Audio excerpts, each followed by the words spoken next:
ಎಲ್ಲರಿಗೂ ನಮಸ್ಕಾರ. ಹೇಗಿದ್ದೀರಾ? ಚೆನ್ನಾಗಿದ್ದೀರಾ? ಇವತ್ತಿನ ವ್ಲಾಗ್ ಬಂದ್ಬಿಟ್ಟು ಮಾರ್ನಿಂಗೇ ನಾನು ಸ್ಟಾರ್ಟ್ ಮಾಡಿದೆ. ಹೇಗೆ ಬರುತ್ತೆ ಅಂತ ಮುಂದೆ ನೋಡಬೇಕು. ಬೆಳಗ್ಗೆನೇ ಅಮ್ಮ ಈ ಥರ ಬಿಸಿಲಿಗೆ ಇಟ್ಟಿರ್ತಾರೆ ಇದನ್ನು. ಅಂದರೆ ಇದು ಬೆಳೆದಿರುವಂಥ ತೊಗರಿಕಾಯಿನ ಅದಕ್ಕೆ ಕೆಂಪು ಬಣ್ಣ ಅಂದರೆ ನಾವು ಕೆಮ್ಮಣ್ಣು ಹಾಕಿ ಅದನ್ನು ಚೆನ್ನಾಗಿ ಬಿಸಿಲಿಗೆ ಒಣಗಿಸ್ತಾರೆ. ಈ ರೀತಿಯಾಗಿ ಹಾಕಿದ್ರೆ ಅದು ಹುಳ ಎಲ್ಲ ಬೀಳದೆ ಹಾಗೆ ಇರುತ್ತೆ ಅಂತೇಳ್ಬಿಟ್ಟು ಸ್ವಲ್ಪ ಬೇಳೆ ಎಲ್ಲ ಮಾಡ್ಕೊಳ್ಬೇಕು ಅಂತೇಳಿ ಈ ರೀತಿಯಾಗಿ ಹಾಕಿಟ್ಟಿದ್ರು. ನೆಕ್ಸ್ಟ್ ಬಂದುಬಿಟ್ಟು ನಾನು ಎದ್ದು ಫ್ರೆಶ್ ಅಪ್ ಆಗಿ ಕಾಫಿ ಟೀ ಎಲ್ಲ ಕುಡಿದ್ಬಿಟ್ಟು ಆನಂತರ ಪಾಪು ಮಲ್ಕೊಂಬಿಡ್ತಾಳೆ. ಅವಳಿಗೆ ಫೀಡಿಂಗ್ ಮಾಡಿಬಿಟ್ಟು ಮಲಗಿಸ್ದೆ. ಆನಂತರ ನಾನು ಬೆಳಗ್ಗೆ ಹೊತ್ತು ಬಟ್ಟೆ ಕಟ್ಕೊಳ್ಳೋಕ್ಕೆ ಈಗ ಒಂದು 1 ಮಂತ್ ಆದಮೇಲೆ ಸ್ಟಾರ್ಟ್ ಮಾಡಿದ್ದೀನಿ ಹೊಟ್ಟೆಗೆ ಬಟ್ಟೆ ಕಟ್ಕೊಳ್ಳೋಕ್ಕೆ. ಯಾಕಂತಂದರೆ ಈಗ ನಮಗೆ 3 ತಿಂಗಳವರೆಗೂ ಟೈಮ್ ಇರುತ್ತೆ ಬಟ್ಟೆ ಕಟ್ಕೊಳ್ಳೋದಕ್ಕೆ. ಆನಂತರ ನಮಗೆ ಟೈಮ್ ಇರೋದಿಲ್ಲ. ಅಂದರೆ ಟೈಮ್ ಮೀರೋಗ್ಬಿಡುತ್ತೆ ಅಂತ ಹೇಳ್ತಾರಲ್ವ, ಆ ಥರ ನಮಗೆ 3 ತಿಂಗಳಾದರೂ ಇನ್ನೂ ಹಸಿ ಮೈ ಥರನೇ ಇರುತ್ತೆ. ನಿಮಗೆ ನಾರ್ಮಲ್ ಆಗಲಿ ಸೆಕ್ಷನ್ ಆಗಲಿ ಬಟ್ಟೆ ಕಟ್ಕೊಳ್ಳೋದು ಏನಕ್ಕೆ ಅಂತಂದರೆ ಸಣ್ಣದಾಗಿ ಹೇಳ್ಬಿಡ್ತೀನಿ. ಬಟ್ಟೆ ಕಟ್ಟೋದು ಬಂದುಬಿಟ್ಟು ನಮಗೆ ನಾವು ಏನು ಪ್ರೆಗ್ನೆನ್ಸಿ ಆಗದಿದ್ದಕ್ಕೆ ಮುಂಚೆ ನಾವು ಹೇಗಿರ್ತೀವೋ ನಮ್ಮ ಗರ್ಭಕೋಶ ಆಗ್ಬೋದು, ನಮ್ಮ ಸೊಂಟ ಆಗ್ಬೋದು ಎಲ್ಲನೂ ಅದೇ ಥರ ಮಾಮೂಲಿ ಅದೇಗೆ ಮೊದಲಿತ್ತೋ ಅದೇ ಥರ ಬರಲಿ ಅಂತ ಹೇಳ್ಬಿಟ್ಟು, ಹಾಗೆ ಸೊಂಟಕ್ಕೆ ಬಲ ಬರಲಿ ಅಂದರೆ ನಮ್ಮ ಸೊಂಟ ಮೂಳೆ ಏನು ಬೆನ್ಮೂಳೆ ಬಗ್ಗಿರುತ್ತಂತೆ ನಾವು ಪ್ರೆಗ್ನೆನ್ಸಿ ಆದಾಗ, ಅದು ಸ್ಟ್ರೈಟಾಗಿ ಆಗಲಿ, ಮುಂದಕ್ಕೆ ನಮಗೆ ಯಾವುದೇ ಥರದ ಸೊಂಟ ನೋವು ಬರಬಾರ್ದು ಅನ್ನೋ ಒಂದು ರೀಸನ್ಗೆ ಬಟ್ಟೆ ಕಟ್ಟೋದು. ಆಗಿನ ಕಾಲದಲ್ಲಿ ಡೆಲ್ವರಿ ಇನ್ನೇನು ಆಯಿತು ಮನೆಯಲ್ಲೇ ಡೆಲ್ವರಿ ಆಗೋದಲ್ವ, ಆಗೆಲ್ಲನೂ ಹಂಗೇನೆ ಬಟ್ಟೆ ತೆಗೆದು ಕಟ್ಟೋರಂತೆ. ಅದಕ್ಕೋಸ್ಕರ ಆ ಒಂದು ನಂಬಿಕೆಯಿಂದ ಸೊಂಟಕ್ಕೆ ಬಟ್ಟೆ ಕಟ್ಟೋದು. ಆನಂತರ ಜನ ಏನಂತಂದರೆ ನಾವು ಸೊಂಟಕ್ಕೆ ಬಟ್ಟೆ ಕಟ್ಟಿದ್ರೆ ಹೊಟ್ಟೆ ನಮಗೆ ಒಳಗೆ ಹೋಗ್ಬಿಡುತ್ತೆ ಅಂತ. ಅದೂ ನಿಜವೇ. ಅಂದರೆ ನಮ್ಮ ಫ್ಯಾಟ್ ಏನಿರುತ್ತೆ ಅದು ಕಡಿಮೆ ಆಗೋದಿಲ್ಲ. ನಾವು ಪ್ರೆಗ್ನೆನ್ಸಿಯಲ್ಲಿ ನಮಗೇನು ಹೊಟ್ಟೆ ಬಂದಿರುತ್ತೆ ಆ ಹೊಟ್ಟೆ ಮಾತ್ರ ಕಮ್ಮಿ ಆಗೋದಕ್ಕೆ ಎಲ್ಪ್ ಆಗುತ್ತೆ. ಅದಕ್ಕೋಸ್ಕರ ನನಗೆ ಇವಾಗ ಸಿಸರಿಂಗ್ ಆಗಿರೋದ್ರಿಂದ ನಾನೇನು ಮಾಡಿದೆ, 1 ಮಂತ್ವರೆಗೂ ಯಾವುದು ಬೇಡ ಅಂತೇಳ್ಬಿಟ್ಟು ಆರಾಮಾಗಿ ಇದ್ದೆ. ನಮಗೆ ಒಳಗಿನ ಗಾಯ ಆರೋದಕ್ಕೆ ನಮಗೆ 1 ವರ್ಷ ಆದಮೇಲೆ ಬೇಕಂತೆ. ಮೇಲೆ ಗಾಯ ಆರೋದಕ್ಕೆ 6 ಮಂತ್ ಆದರೂ ಬೇಕೇ ಬೇಕು ಅಂತ ಹೇಳ್ತಾರೆ. ನಾನು ಡಾಕ್ಟರ್ನ ಕೇಳಿದೆ. ಅವ್ರು ಇದ್ಕೊಂಡು 1 ಮಂತ್ವರೆಗೂ ಯಾವುದೂ ಥರದ ಬೆಲ್ಟೆಲ್ಲ ಯೂಸ್ ಮಾಡಬೇಡಮ್ಮ, ಸ್ವಲ್ಪ ಚೆನ್ನಾಗಿ ರೆಸ್ಟ್ ತಗೋ, ಆನಂತರ 1 ಮಂತ್ ಆದಮೇಲೆ ನಿಮಗೆ ಬೆಲ್ಟ್ ಬೇಕಾದರೆ ಯೂಸ್ ಮಾಡು. ಬೆಲ್ಟ್ ಯೂಸ್ ಮಾಡಿ ನಿಮ್ಗೆ ಯಾವುದೇ ಥರದ ಪ್ರಾಬ್ಲಮ್ಸ್ ಆಗಿಲ್ಲ ಅಂತಂದರೆ, ಅಂದರೆ ವಾಮಿಟಿಂಗ್ ಆಗೋವಂಥದ್ದು, ಹೊಟ್ಟೆ ನೋವು ಬರೋವಂಥದ್ದು, ಈ ಥರದ್ದೆಲ್ಲ ನಿನಗೇನೂ ಆಗಿಲ್ಲ ಅಂತಂದರೆ ನೀನು ಆರಾಮಾಗಿ ಸೊಂಟಕ್ಕೆ ಬಟ್ಟೆಯನ್ನು ಕಟ್ಕೋ ಕಾಟನ್ದ್ರಲ್ಲಿ ಅಂತ ಹೇಳಿದರು. ಅದಕ್ಕೋಸ್ಕರ ನಾನೀಗ 1 ಮಂತ್ ಆಯ್ತಲ್ವ, ಸರಿ ಅಂತ ಹೇಳ್ಬಿಟ್ಟು ಅಮ್ಮಂದು ಕಾಟನ್ ಸೀರೆ ಇತ್ತು, ಅದನ್ನು ತಗೊಂಡು ಈ ರೀತಿ 4 ಫೋಲ್ಡಿಂಗ್ ಮಾಡಿಕೊಂಡು ಕಾಟನ್ ಸೀರೆನ ಫೋಲ್ಡ್ ಮಾಡಿಕೊಂಡು ಈ ಥರ ಸುತ್ತಿಟ್ಕೊಂಡ್ಬಿಟ್ರೆ ನಾವು ಬೆಳಗ್ಗೆ ಹೊತ್ತು ನಾನು ಎದ್ದೊಳ್ತೀನಲ್ವ, ಎದ್ದು ಫ್ರೆಶ್ ಅಪ್ ಎಲ್ಲ ಆದಮೇಲೆ ನಾನು ಏನಾರ ಸ್ವಲ್ಪ ಕೆಲಸ ಮಾಡಬೇಕಾದ್ರೆ ಕಟ್ಕೊಳ್ಳೋಣ, ಸಂಜೆ 4 ಗಂಟೆವರೆಗೂ ಇರಲಿ ಅಂತ ಹೇಳ್ಬಿಟ್ಟು ಈ ರೀತಿ ಫೋಲ್ಡ್ ಮಾಡಿ ಇಟ್ಕೊಳ್ತಾ ಇದ್ದೀನಿ. ಆನಂತರ ನಾನು ಕಟ್ಕೊಳ್ಳೋದೇ ಅಂತ ಈ ರೀತಿ ಫೋಲ್ಡ್ ಮಾಡಿಟ್ಕೊಂಡ್ರೆ ನಮ್ಗೆ ಕಟ್ಕೊಳ್ಳೋದಕ್ಕೆ ಈಸಿ ಆಗುತ್ತೆ. ಅಮ್ಮ ಏನಕ್ಕೆ ನೀನು ಕಟ್ತೀಯ ಬಿಡು, ನೀನು ಉದ್ದ ಇದೆಯಾ ಸಣ್ಣ ಇದೆಯಾ, ನಿನಗಷ್ಟೇನು ಹೊಟ್ಟೆ ಬರೋದಿಲ್ಲ ಅಂತ ಹೇಳಿದ್ರು. ಆದರೆ ನನಗೆ ಮನಸ್ಸು ಒಪ್ಪಲಿಲ್ಲ. ಸರಿ ಅಂತ ಹೇಳ್ಬಿಟ್ಟು ಅಮ್ಮ ಹೊಟ್ಟೆ ಅಂದರೆ ನಾನು ಡ್ರೆಸ್ಸಸ್ ಎಲ್ಲ ಯೂಸ್ ಮಾಡ್ತಾ ಇರ್ತೀನಿ, ಆಗ ಹೊಟ್ಟೆ ಎಲ್ಲ ಕಾಣಿಸಿದ್ರೆ ಚೆನ್ನಾಗಿರಲ್ಲ ಅಂತ ಹೇಳ್ಬಿಟ್ಟು ನಾನು ಬಿಡಲಿಲ್ಲ. ಸರಿ ಅಂತ ಹೇಳ್ಬಿಟ್ಟು ಈಗ ನಾನು ಹೇಗೆ ಕಟ್ಕೊಳ್ತೀನಿ ಅಂತ ನಿಮಗೆ ತೋರಿಸ್ತೀನಿ. ಈ ರೀತಿ ಸೀರೆನ ಫುಲ್ಲು ಅರ್ಧ ಭಾಗಕ್ಕೆ ಮಾಡಿಕೊಂಡು ಈ ರೀತಿ ಸುತ್ಕೊಳ್ತಾ ಹೋಗಬೇಕು. ಈ ರೀತಿ ಇಂಟು ಮಾರ್ಕ್ ಆಗಿ ಸುತ್ಕೊಳ್ತಾ ಹೋಗಬೇಕು. ಆಗ ನಮ್ಮದು ಏನು ಶೇಪ್ ಇರುತ್ತೆ, ನಮ್ಮ ಸೊಂಟ ಶೇಪ್ ಇರುತ್ತೆ, ಅದೇ ಥರ ಕರೆಕ್ಟಾಗಿ ಬರುತ್ತೆ. ನೋಡ್ತಾ ಇರ್ಬೋದು. ಈ ರೀತಿಯಾಗಿ ಆರಾಮಾಗಿ ಕಟ್ಕೊಳ್ಳೋದು, ಬೇಗ ಕಟ್ಕೊಂಡ್ಬಿಡ್ಬೋದು. ಒಂದು 3 ನಿಮಿಷನೂ ಹಿಡಿಯೋಲ್ಲ, 2 ನಿಮಿಷನೂ ಇಲ್ಲ, 1 ನಿಮಿಷಕ್ಕೇ ಆರಾಮಾಗಿ ಇಂಟು ಮಾರ್ಕ್ ಆಗಿ ನಾವು ಹಿಂದೆಯಿಂದ ತೆಕ್ಕೊಂಡು ಆರಾಮಾಗಿ ನಾನು ವಿಡಿಯೋದಲ್ಲಿ ತೋರಿಸ್ದಾಗೆ ಈ ರೀತಿ ಕಟ್ಕೊಳ್ಬೋದು. ನಾನು ಈ ರೀತಿ ಬೆಳಗ್ಗೆನೇ ಕಟ್ಕೊಳ್ತೀನಿ. ಆಮೇಲೆ ಪಾಪು ಎದ್ದಿರ್ತಾಳೆ, ಅವಳಿಗೆ ಫೀಡಿಂಗ್ ಮಾಡಿಬಿಟ್ಟು ಸ್ವಲ್ಪ ಬಿಸಿಲು ಬಂದಿರುತ್ತೆ, ಎಳೆ ಬಿಸಿಲು.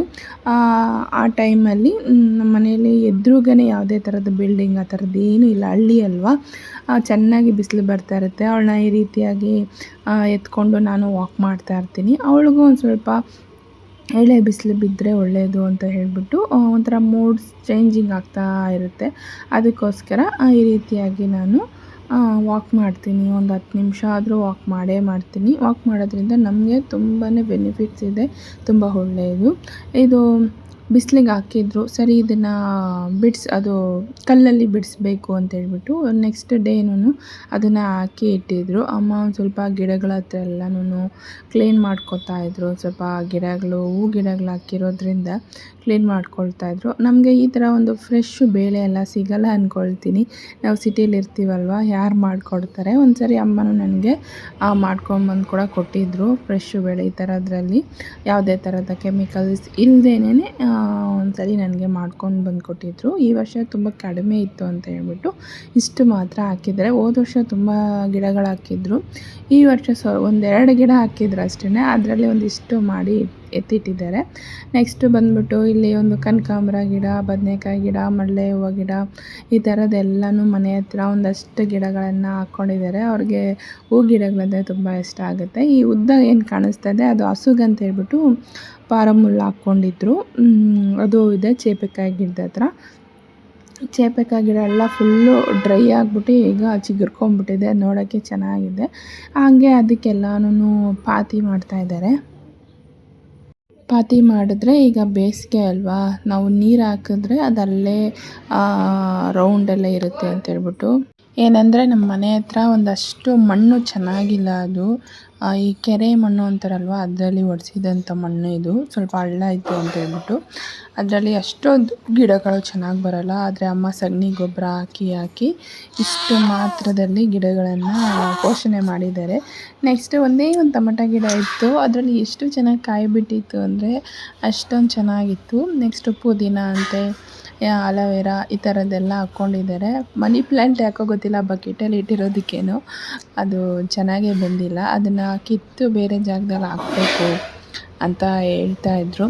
ಏನಂದರೆ ಗಾರ್ಡನಿಂಗ್ ಮಾಡೋದು ಅಂದರೆ ನನಗೂ ತುಂಬ ಇಷ್ಟ. ಗಿಡಗಳನ್ನೆಲ್ಲ ಬೆಳೆಸೋದು ಮತ್ತು ಮನೆಗಳಲ್ಲೆಲ್ಲ ಗಿಡಗಳನ್ನ ಇಟ್ಕೊಳ್ಳೋದು, ಅದೆಲ್ಲ ನನಗೂ ಇಷ್ಟ ಆಗುತ್ತೆ. ಅದಕ್ಕೆಲ್ಲ ಇನ್ನೂ ಟೈಮ್ ಬಂದಿಲ್ಲ, ಟೈಮ್ ಬರಬೇಕು. ಇನ್ನೇನು ಬೇಳೆ ಎಲ್ಲ ಚೆನ್ನಾಗಿ ಬಿಸಿಲಿಗೆ ಹಾಕಿದ್ರಲ್ವ, ಅದನ್ನು ಈ ರೀತಿ ಕಲ್ಲು ತಗೊಂಡು ಬಿಡಿಸಿಟ್ಬಿಡೋಣ ಅಂತ ಹೇಳಿದ್ರೆ, ಈ ಥರ ಉಜ್ಜಿದ್ರೆ ಅದು ಬೇಳೆ ಬೇರೆ ಮತ್ತು ಒಟ್ಟು ಬೇರೆ ಆಗುತ್ತೆ ಅಂತೇಳಿ ಈ ರೀತಿಯಾಗಿ ಬೇಳೆ ಮಾಡ್ಕೊಳ್ತಾರೆ. ಇದನ್ನು ಬೇಳೆ ಸಾರು ಮತ್ತು ಇದರಲ್ಲಿ ಒಬ್ಬಟ್ಟು ಮಾಡಬೇಕು ಅಂದರೆ ಇದು ಫ್ರೆಶ್ ಆಗಿರುತ್ತಲ್ವ, ಯಾವುದೇ ಪೌಡರ್ ಇರೋಲ್ಲ, ಚೆನ್ನಾಗಿರುತ್ತೆ. ಒಂಥರ ಮಂದಕ್ಕಿರುತ್ತೆ ಬೇಳೆ ಒಬ್ಬಟ್ಟು ಮಾಡಬೇಕು, ತುಂಬ ಚೆನ್ನಾಗಿರುತ್ತೆ ಇದರಲ್ಲಿ ಮಾತ್ರ. ಈ ಥರ ಬೇರೆ ಬೇರೆ ಆಗುತ್ತೆ. ಅದನ್ನು ನೇಮೋದು ಅಂತ ಹೇಳ್ತಾರೆ, ಅಂದರೆ ಮಾಟೋದು, ನೇಮೋದು, ಈ ಥರ ಭಾಷೆ ಇರುತ್ತೆ.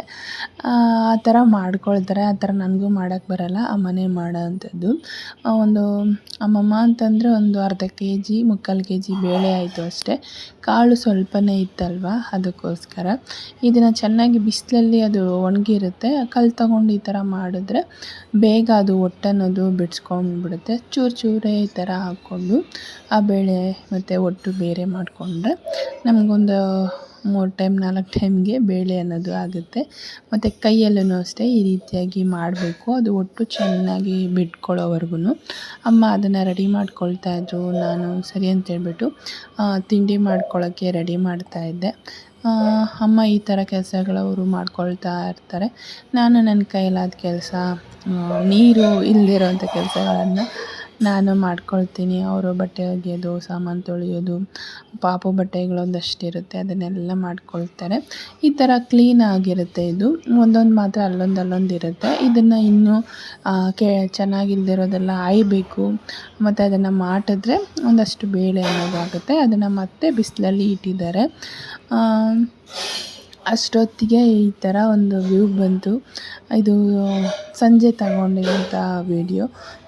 ಸೂರ್ಯ ಮುಳುಗಬೇಕಾದ್ರೆ ಎಷ್ಟು ಚೆನ್ನಾಗಿದೆ ನೋಡಿ. ಇದನ್ನೆಲ್ಲ ನಾವು ಸಿಟೀಲಿ ನೋಡೋಕ್ಕೆ ನಮ್ಗೆ ಸಿಗೋದಿಲ್ಲ, ಅಷ್ಟು ಸೂಪರಾಗಿತ್ತು. ಹಳ್ಳಿಯಲ್ಲಿ ಒಂದು ಹಸಿರು ಮಧ್ಯ ಈ ಥರ ಒಂದು ಕೆಂಪು ಇದಾಗಿ ಕಾಣ್ತಾ ಇರೋದೊಂದು ಮೋಡಗಳು, ಇವೆಲ್ಲ ಎಷ್ಟು ಚೆನ್ನಾಗಿರುತ್ತೆ ನೋಡೋದಕ್ಕೆ. ಅದಕ್ಕೆ ಅಂತೇಳ್ಬಿಟ್ಟು ನಾನು ಒಂದು ಕ್ಯಾಪ್ಚರನ್ನು ತಗೊಂಡೆ. ಈ ಥರ ನೋಡ್ತಾ ಇರಬೇಕಾದ್ರೆ ನಾವು ಅದರ ಮಧ್ಯೆ ಇದ್ದೀವೇನೋ ಅಂತ ಫೀಲ್ ಆಗ್ತಾ ಇರುತ್ತೆ. ಹಳ್ಳಿಯಲ್ಲಿರುವಂಥವರೇ ಪುಣ್ಯವಂತರು, ಇಷ್ಟು ಒಂದು ಹಸಿರು ಮಧ್ಯ ಇರ್ತಾರೆ. ನೆಕ್ಸ್ಟು ಕೆಲವೊಂದು ಈ ಹುಲ್ಲಲ್ಲಿ ಈ ಥರ ಒಂದು ಶೋ ಅನ್ನೋದು ಇತ್ತು. ಅದು ನೋಡೋಕ್ಕೆ ಒಂಥರ ಚೆನ್ನಾಗಿತ್ತು, ಅದು ಕಲರ್ ನೋಡಿ. ಅಂದರೆ ಇದು ಫುಲ್ಲು ಹರಡಿದ ಮೇಲೆ ಗಾಳಿಗೆಲ್ಲ ಹೋಗ್ಬಿಡುತ್ತೆ. ಈ ಹೂಗು ಹೋಗುತ್ತಲ್ವ, ಆ ಥರ ಹತ್ತಿ ಥರ ಹೋಗ್ಬಿಡುತ್ತೆ. ಅದು ಕಲರೇ ಅಷ್ಟು ಚೆನ್ನಾಗಿತ್ತು. ಅದರದ್ದೊಂದು ಕ್ಯಾಪ್ಚರ್ ತೊಗೊಂಡೆ. ನೆಕ್ಸ್ಟ್ ಡೇ ನಾನು ಶುಕ್ರವಾರ ತೆಗ್ದಂಥ ವೀಡಿಯೋ ಇದು. ಶುಕ್ರವಾರ ಬೆಳಗ್ಗೆನೇ ಅವತ್ತು ನನಗೆ ಅಂದರೆ ವಾರಕ್ಕೊಂದು ಸರಿ ಶುಕ್ರವಾರ ದಿನ ತಲೆ ಸ್ನಾನ ಮಾಡಿಸ್ತಾರೆ. ಅದು ಆಮೇಲೆ ದೇವ್ರ ಪೂಜೆಗೆ ಅಂತೇಳ್ಬಿಟ್ಟು ಕೆಲವೊಂದಷ್ಟು ಹೂವುಗಳೆಲ್ಲನೂ ನಮ್ಮ ಮಳ್ಳೆ ಹೂವೆಲ್ಲ ಸಿಗುತ್ತೆ ಅಲ್ವಾ, ಅದನ್ನೆಲ್ಲ ಕಟ್ಟಿ ಇಟ್ಟಿದ್ರು. ಮತ್ತು ಅದು ಸ್ವಲ್ಪ ಜೊತೆಗೆ ಕನಕಾಂಬರ ಇತ್ತು, ಅದನ್ನು ಕಟ್ಟಿಟ್ಟಿದ್ರು. ಅಮ್ಮ ನೀನು ನಾನೆಲ್ಲ ಕೆಲಸ ಮಾಡಿಕೊಡ್ತೀನಿ, ನೀನು ಪೂಜೆ ಒಂದು ಮಾಡ್ಕೊಂಬಿಡು ಅಂತ ಹೇಳಿದ್ರು. ಸರಿ ಅಂತ ಹೇಳ್ಬಿಟ್ಟು ನಾನು ಒಂದು 7:30 ಆ ಟೈಮ್ಗೆಲ್ಲ ಚೆನ್ನಾಗಿ ಬಿಸಿಲು ಬಂದುಬಿಟ್ಟಿತ್ತು. ಸರಿ ಅಂತ ಹೇಳಿ ಸ್ನಾನ ಮಾಡಿಕೊಂಡು ಬಂದೆ. ಯಾಕಂದರೆ ಈಗಲೂ ಅಷ್ಟೇ ನಮ್ಮ ಮನೆಯಲ್ಲಿ ತಲೆ ಒಣಗೋವರೆಗೂ ಮಗುಗೆ ಹಾಲು ಕುಡ್ಸೋಂಗಿಲ್ಲ ಅನ್ನೋ ಪದ್ಧತಿ ಇನ್ನೂ ಇಟ್ಕೊಂಡಿದ್ದಾರೆ. ಅವ್ರಿಗೆ ಹೇಳಿದ್ರು, ಅವ್ರಿಗೆ ಕೇಳಲ್ಲ ನಾವು. ಅವರು ಒಂದು ಇದಕ್ಕೆ ಅವ್ರ ಮಾತನ್ನು ನಾವು ಕೇಳಲೇಬೇಕಾಗುತ್ತೆ. ಅಂದರೆ ನನಗೆ ಫಸ್ಟು ಪ್ರೆಗ್ನೆನ್ಸಿಗಿಂತ 2ನೇ ಪ್ರೆಗ್ನೆನ್ಸಿ ಮತ್ತು ಬಾಣಂತನದಲ್ಲಿ ತುಂಬಾ ಕಷ್ಟ ಆಯಿತು.